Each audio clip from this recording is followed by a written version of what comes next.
आजच्या भागात आपण ऐकणार आहोत शास्त्रज्ञ केपलर यांच्याविषयी.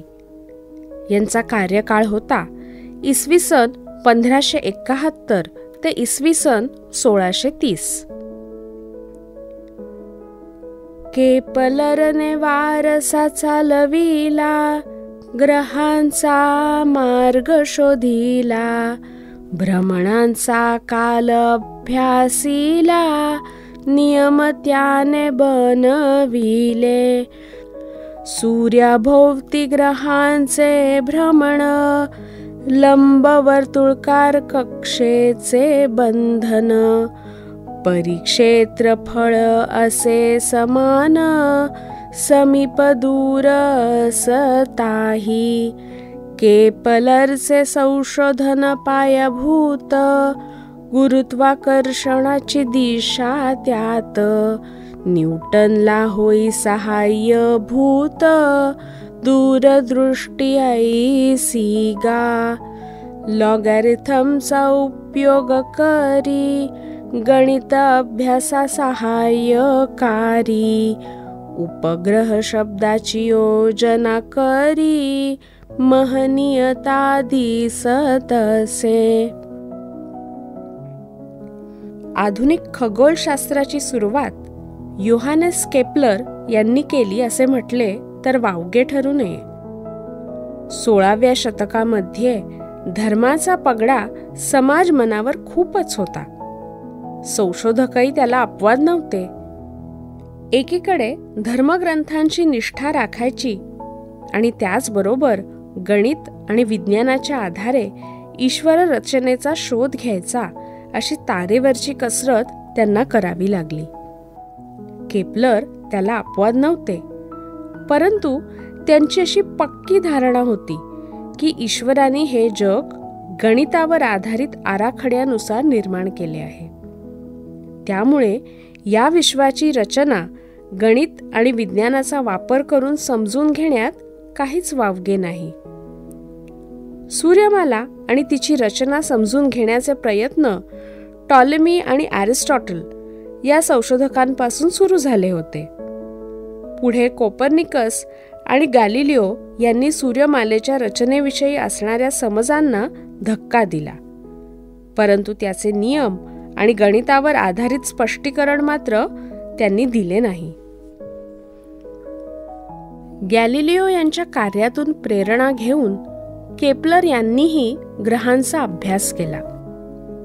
मात्र केपलर यांनी दिलेल्या योगदानाचे महत्त्व असे आहे की त्यांनी या रचनेविषयी केवळ सिद्धांतच मांडला नाही, तर त्याविषयीचे निश्चित नियम शोधले.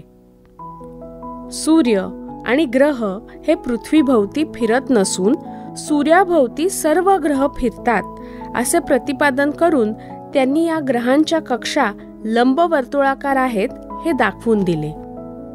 त्यांच्या सिद्धांतामुळे शुक्र आणि बुध सूर्याच्या जवळच का दिसतात याचे स्पष्टीकरण मिळाले. त्यांनी केवळ ग्रहांचा भ्रमणकाळ मोजला नाही, तर त्यामागचे नियम शोधून काढले. त्यांच्या नियमांमुळे ग्रहांचे स्थान अचूकपणे सांगता येणे शक्य झाले. केपलर यांनी मंगळाच्या कक्षेवर सखोल संशोधन करून एक महत्त्वाचा नियम शोधला. त्यांनी भ्रमणकाल आणि त्या कालावधीत ग्रहांनी आक्रमलेले क्षेत्रफळ यांचा संबंध दाखवून दिला. केपलरचा हा नियम खगोलशास्त्रामधील एक महत्त्वाचा नियम मानला जातो. विज्ञानाचा उपयोग व्यापार आणि व्यवसायासाठी होऊ शकतो हे त्यांनी दाखवून दिले. समुद्र प्रवासामध्ये असताना स्थानाची निश्चिती करणे ही खूपच अवघड गोष्ट होती. मात्र केपलरने तयार केलेल्या नकाशांमुळे ही बाब सुलभ झाली. केपलरने शोधलेल्या नियमांमुळे ग्रहांच्या लंबवर्तुळाकार भ्रमणामागे कोणते तरी आकर्षण असावे ही संकल्पना पुढे आली. या संकल्पनेचा उपयोग न्यूटन यांना गुरुत्वाकर्षणाचा शोध लावण्यासाठी झाला असे मानले जाते. ग्रहांभोवती फिरणारे ग्रहगोल यासाठी सॅटेलाइट किंवा उपग्रह ही संज्ञा त्यांनीच प्रचलित केली. केपलरच्या नियमांमुळे खगोलशास्त्राच्या अभ्यासामध्ये निश्चितता आणि प्रमाणबद्धता येण्यास मदत झाली. केवळ खगोलशास्त्रावरच संशोधन करून केपलर यांचे समाधान झाले नाही. त्यांनी कॅमेरा आणि भिंग याविषयी महत्त्वपूर्ण संशोधन केले.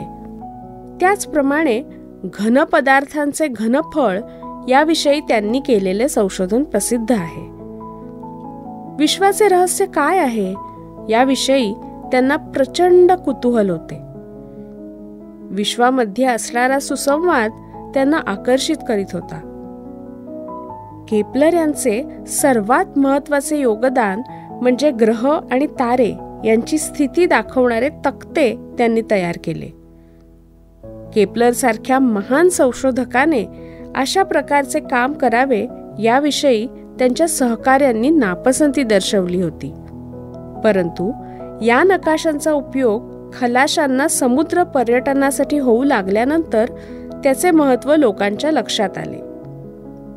विज्ञान आणि औद्योगिक क्षेत्र यांच्यामधील संबंध प्रस्थापित होण्यासाठी ही घटना महत्त्वपूर्ण ठरली.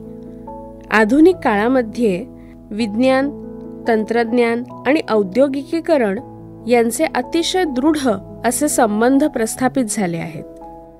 केपलर यांच्याविषयी आणखी एक वैशिष्ट्यपूर्ण बाब अशी आहे की ग्रहांचा परिणाम पृथ्वीवरील वस्तूंवर होतो हे त्यांना मान्य असले तरी त्यावर आधारित भविष्य कथनावर त्यांचा विश्वास नव्हता. त्याचप्रमाणे नक्षत्रांच्या भौतिक अस्तित्वावर त्यांचा विश्वास नव्हता.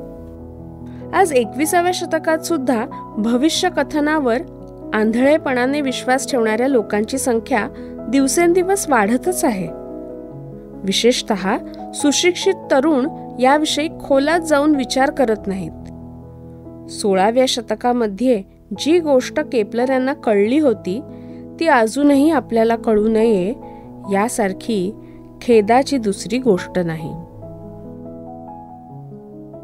श्रोतेहो, ओवी गाऊ विज्ञानाची या मालिकेत आज आपण माहिती घेतली शास्त्रज्ञ केपलर यांच्याविषयी. सादरकर्त्या होत्या डॉक्टर दीप्ती सिधये. धन्यवाद.